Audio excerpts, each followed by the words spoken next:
Hello friends, welcome back to Charvi's kitchen. So ಇವತ್ತು ನಮ್ಮ ಚಾನಲ್ನಲ್ಲಿ ಪನ್ನೀರ್ ಬಿರಿಯಾನಿ ಯಾವ ರೀತಿ ಈಸಿಯಾಗಿ ಕುಕ್ಕರ್ನಲ್ಲಿ ಮಾಡೋದಂತ ಹೇಳಿ ನೋಡೋಣ. ತುಂಬ ಈಸಿಯಾಗಿರುತ್ತೆ ಈ ಪ್ರಾಸೆಸ್ ಅನ್ನೋದು, ಸ್ವಲ್ಪ ಡಿಫ್ರೆಂಟಾಗಿ ಕೂಡ ಇರುತ್ತೆ. ನೀವು ಒಂದ್ಸಲ ಈ ರೀತಿ ಟ್ರೈ ಮಾಡಿ ನೋಡಿ, ತುಂಬಾ ರುಚಿಯಾಗಿ ಬರುತ್ತೆ ಹಾಗೂ ಅಷ್ಟೇ ಸುಲಭವಾಗಿ ಹಾಗೂ ಅಷ್ಟೇ ಕಡಿಮೆ ಸಮಯದಲ್ಲಿ ಮಾಡ್ಕೋಬೋದು. ಹಾಗಾದರೆ ಬನ್ನಿ ಪ್ರಾಸೆಸ್ ನೋಡೋಣ. ಮೊದಲಿಗೆ ಇಲ್ಲಿ ನಾನು ಬೌಲ್ ತಗೊಂಡು 1/4 ಗ್ಲಾಸಷ್ಟು ಇಲ್ಲಿ ನಾನು ಬಾಸ್ಮತಿ ರೈಸನ್ನು ಆ್ಯಡ್ ಮಾಡ್ತಾ ಇದ್ದೀನಿ. ನೀವು ಯಾವ ರೈಸ್ ಬೇಕಾದರೂ ತಗೋಬಹುದು. ಇದನ್ನು ಚೆನ್ನಾಗಿ ವಾಶ್ ಮಾಡಿ ಇದರಲ್ಲಿ ನೀರನ್ನು ಅಕ್ಕಿ ಮುಳುಗೋಷ್ಟು ನಾವು ಆ್ಯಡ್ ಮಾಡ್ಕೋಬೇಕಾಗುತ್ತೆ. ಆ್ಯಡ್ ಮಾಡಿಕೊಂಡು ಮುಚ್ಚಳವನ್ನು ಇಟ್ಟು ಇದನ್ನು ನಾವು ಅರ್ಧ ಗಂಟೆ ಸೈಡ್ಗೆ ಇಟ್ಕೊಳ್ಳೋಣ. ಈಗ ಒಂದು ಸಣ್ಣದಾದ ಮಿಕ್ಸಿ ಜಾರ್ ತಗೊಂಡು 1 ಗಡ್ಡೆ ಆಗೋಷ್ಟು ಇಲ್ಲಿ ಬೆಳ್ಳುಳ್ಳಿ ಆ್ಯಡ್ ಮಾಡ್ತಾ ಇದ್ದೀನಿ ಹಾಗೂ 2 ಪೀಸಷ್ಟು ಇಲ್ಲಿ ನಾನಿಲ್ಲಿ ಶುಂಠಿ ಆ್ಯಡ್ ಮಾಡ್ತಾ ಇದ್ದೀನಿ ಹಾಗೂ 1 ಟೇಬಲ್ ಸ್ಪೂನ್ ಆಗೋಷ್ಟು ಇಲ್ಲಿ ಸೋಂಪು ಕಾಳು ಹಾಗೂ ಒಂದು ಸ್ವಲ್ಪ ಕೈ ಹಿಡಿಯೋಷ್ಟು ಕೊತ್ತಂಬರಿ ಸೊಪ್ಪು ಹಾಗೂ ಪುದೀನ ಸೊಪ್ಪು 2 ಆ್ಯಡ್ ಮಾಡ್ತಾ ಇದ್ದೀನಿ. ಹಾಗೂ ಇದರಲ್ಲಿ ಫ್ರೆಶ್ ಆಗಿರುವ 2 ಟೇಬಲ್ ಸ್ಪೂನ್ ಆಗೋಷ್ಟು ಮೊಸರನ್ನ ಆ್ಯಡ್ ಮಾಡ್ತಾ ಇದ್ದೀನಿ. ಸೊ ಇದನ್ನು ಯಾವುದೇ ರೀತಿ ನೀರನ್ನು ಆ್ಯಡ್ ಮಾಡದೆ ಗ್ರೈಂಡ್ ಮಾಡ್ಕೋಬೇಕಾಗುತ್ತೆ. ನುಣ್ಣಕ್ಕೆ ಈ ರೀತಿ ನೋಡಿ, ಈ ರೀತಿ ಪೇಸ್ಟ್ ಮಾಡಿಕೊಂಡು ಸೈಡ್ಗೆ ಇಟ್ಕೊಳ್ಳೋಣ. ಈಗ ಇನ್ನೊಂದು ಕಡೆಗೆ ಪ್ಯಾನ್ ತಗೊಂಡು 2 ಟೇಬಲ್ ಸ್ಪೂನ್ ಆಗೋಷ್ಟು ಇಲ್ಲಿ ನಾನು ತುಪ್ಪವನ್ನು ತಗೊತಾ ಇದ್ದೀನಿ. ನೀವು ತುಪ್ಪ ಬದಲು ಆಯಿಲ್ ಕೂಡ ಯೂಸ್ ಮಾಡ್ಕೋಬಹುದು. ಸೊ ಈಗ ಇದರಲ್ಲಿ ನಾನು 200 ಗ್ರಾಮ್ ಆಗೋಷ್ಟು ಪನ್ನೀರ್ ಪೀಸಸ್ನ ಈ ರೀತಿ ದಪ್ಪದಾಗಿ ಮೀಡಿಯಮ್ ಸೈಜಾಗಿ ಕಟ್ ಮಾಡಿ ಆ್ಯಡ್ ಮಾಡ್ತಾ ಇದ್ದೀನಿ. ಸೊ ಫ್ಲೇಮ್ನ ಲೋ ಟು ಮೀಡಿಯಮ್ ಮಾಡಿಕೊಂಡು ನಾವು ಈ ರೀತಿ ಫ್ರೈ ಮಾಡ್ಕೋಬೇಕಾಗುತ್ತೆ. ಸೊ 2 ಕಡೆಯೂ ಗೋಲ್ಡನ್ ಕಲರ್ ಬರೋವರೆಗೂ ನಾವು ಫ್ರೈ ಮಾಡ್ತಾ ಬರಬೇಕು. ನೀವು ಪನ್ನೀರ್ ಪೀಸಸ್ನ ಅನ್ನೋದು ಹಾಗೆ ಆ್ಯಡ್ ಮಾಡ್ಬೋದು, ಆದರೆ ಈ ರೀತಿ ಫ್ರೈ ಮಾಡಿ ಆ್ಯಡ್ ಮಾಡೋದ್ರಿಂದ ರುಚಿ ಅನ್ನೋದು ಇನ್ನಷ್ಟು ಚೆನ್ನಾಗಿರುತ್ತೆ. ಇಲ್ಲಿ ನೋಡಿ, ಪನ್ನೀರ್ ಪೀಸಸ್ ಅನ್ನೋದು ಆಲ್ಮೋಸ್ಟ್ ಫ್ರೈ ಆಗಿದೆ. ಈಗ ಇದನ್ನು ನಾವು ಒಂದು ಪ್ಲೇಟ್ಗೆ ಟ್ರಾನ್ಸ್ಫರ್ ಮಾಡ್ಕೊಳ್ಳೋಣ.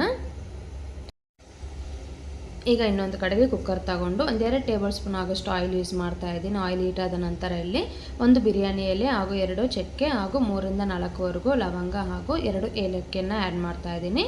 ಇದು ಸ್ವಲ್ಪ ಈ ರೀತಿ ಹುರ್ಕೊಳ್ಳೋಣ. ಸ್ವಲ್ಪ ಫ್ರೈ ಆದ ನಂತರ ಒಂದು ದಪ್ಪದಾದ ಗ್ರೀನ್ ಚಿಲ್ಲಿಯನ್ನು ಉದ್ದುದ್ದಕ್ಕೆ ಕಟ್ ಮಾಡಿ ಆ್ಯಡ್ ಮಾಡ್ತಾ ಇದ್ದೀನಿ ಹಾಗೂ ಒಂದು 6 ರಿಂದ 7 ಇಲ್ಲಿ ನಾನು ಗೋಡಂಬಿಯನ್ನು ಆ್ಯಡ್ ಮಾಡ್ತಾ ಇದ್ದೀನಿ. ಇದು ಬೇಕಾದರೆ ಆಪ್ಷನಲ್ಲು, ನೀವು ಸ್ಕಿಪ್ ಮಾಡ್ಕೋಬಹುದು. ಈಗ ಇಲ್ಲಿ ಒಂದು ದಪ್ಪದಾದ ಈರುಳ್ಳಿಯನ್ನು ಸಣ್ಣದಾಗಿ ಉದ್ದುದ್ದಕ್ಕೆ ಕಟ್ ಮಾಡಿ ಆ್ಯಡ್ ಮಾಡ್ತಾ ಇದ್ದೀನಿ. ಸೊ ಆನಿಯನ್ ಅನ್ನೋದು ಸ್ವಲ್ಪ ಕಲರ್ ಚೇಂಜ್ ಆಗೋವರೆಗೂ ಈ ರೀತಿ ಫ್ರೈ ಮಾಡ್ತಾ ಬರಬೇಕು.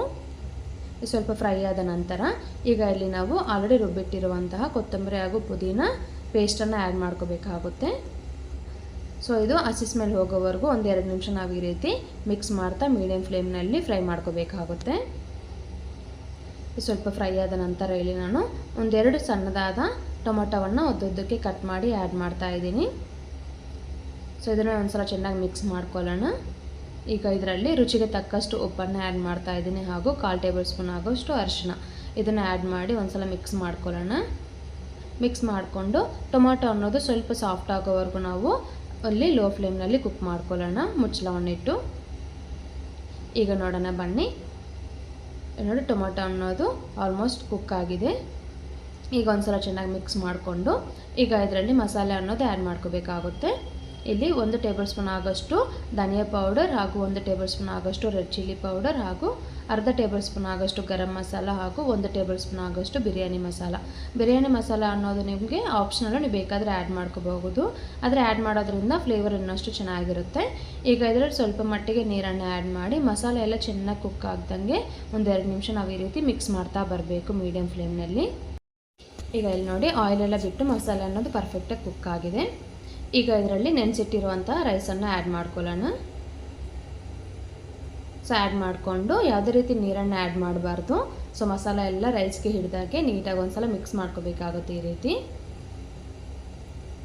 ಮಿಕ್ಸ್ ಮಾಡಿಕೊಂಡು ಇಲ್ಲಿ ನಾನು 1/4 ಗ್ಲಾಸಷ್ಟು ಬಾಸ್ಮತಿ ರೈಸ್ ತೊಗೊಂಡಿದ್ದೀನಿ. ಅದಕ್ಕೆ ತಕ್ಕಂತೆ ನಾನು 1 ಗ್ಲಾಸ್ ಹಾಗೂ 3/4 ಗ್ಲಾಸಷ್ಟು ನಾನು ನೀರನ್ನು ಆ್ಯಡ್ ಮಾಡ್ತಾ ಇದ್ದೀನಿ. ಆ್ಯಡ್ ಮಾಡಿಕೊಂಡು ಇನ್ನೊಂದ್ಸಲ ಮಿಕ್ಸ್ ಮಾಡ್ಕೊಳ್ಳೋಣ. ಮಿಕ್ಸ್ ಮಾಡಿಕೊಂಡು ಇಲ್ಲಿ ನಾವು ಆಲ್ರೆಡಿ ಫ್ರೈ ಮಾಡಿಟ್ಟಿರುವಂತಹ ಪನ್ನೀರ್ ಪೀಸಸ್ನ ಕೂಡ ಆ್ಯಡ್ ಮಾಡ್ಕೊಳ್ಳೋಣ. ಆ್ಯಡ್ ಮಾಡ್ಕೊಂಡು ಇನ್ನೊಂದ್ಸಲ ಮಿಕ್ಸ್ ಮಾಡಿಕೊಂಡು ಇಲ್ಲಿ ನಿಮಗೆ ಉಪ್ಪು ಕರೆಕ್ಟಾಗಿ ಇದೆಯಾ ಇಲ್ವಾ ಅಂತ ಹೇಳಿ ಚೆಕ್ ಮಾಡಿಕೊಂಡು ಆ್ಯಡ್ ಮಾಡ್ಕೋಬೇಕಾಗುತ್ತೆ. ಸೊ ಬಾಸ್ಮತಿ ರೈಸ್ ಯೂಸ್ ಮಾಡುವಾಗ ನೀರು ಅನ್ನೋದು ಕರೆಕ್ಟಾಗಿ ಅಳತೆಯಲ್ಲಿ ಯೂಸ್ ಮಾಡಿ, ಇಲ್ಲಾಂದರೆ ರೈಸ್ ಅನ್ನೋದು ತುಂಬ ಸಾಫ್ಟಾಗಿ ಬಂದ್ಬಿಡುತ್ತೆ. ಈಗ ಮುಚ್ಚಳವನ್ನು ಇಟ್ಟು 1 ವಿಸಿಲ್ಗೆ ಕುಕ್ ಮಾಡಿಕೊಂಡ್ರೆ ಸರೋಗುತ್ತೆ. ಈಗ ಇಲ್ಲಿ ನೋಡೋಣ ಬನ್ನಿ, ಪನ್ನೀರ್ ಬಿರಿಯಾನಿ ಅನ್ನೋದು ಯಾವ ರೀತಿ ರೆಡಿಯಾಗಿದೆ ಅಂತ ಹೇಳಿ. ನೀವು ನೀರಿನ ಅಳತೆ ಅನ್ನೋದು ಪರ್ಫೆಕ್ಟಾಗಿ ಕರೆಕ್ಟಾಗಿ ಹಾಕಿದ್ರೆ ನಿಮಗೆ ರೈಸ್ ಅನ್ನೋದು ಈ ರೀತಿ ಉದುರಾಗಿ ಚೆನ್ನಾಗಿ ಬರುತ್ತೆ. ನೀವು ನೀರಿನ ಅಂಶ ಏನಾದರೂ ಜಾಸ್ತಿ ಹಾಕಿದ್ರೆ ನಿಮಗೆ ರೈಸ್ ಅನ್ನೋದು ತುಂಬ ಮೆತ್ತಕ್ಕಾಗ್ಬಿಡುತ್ತೆ. ನೀವು ಬಾಸ್ಮತಿ ರೈಸ್ ಬದಲು ನಾರ್ಮಲ್ ರೈಸ್ ಕೂಡ ಮಾಡ್ಕೋಬಹುದು, ರುಚಿ ಅಷ್ಟೇ ಚೆನ್ನಾಗಿ ಬರುತ್ತೆ. ಸೊ ಈ ರೀತಿ ನೀವು ಮಕ್ಕಳಿಗೆ ಲಂಚ್ ಬಾಕ್ಸ್ಗೆಲ್ಲ ಮಾಡಿಕೊಡಿ, ತುಂಬ ಇಷ್ಟಪಟ್ಟು ತಿಂತಾರೆ ಹಾಗೂ ಬೇಗನೆ ಮಾಡ್ಕೋಬಹುದು.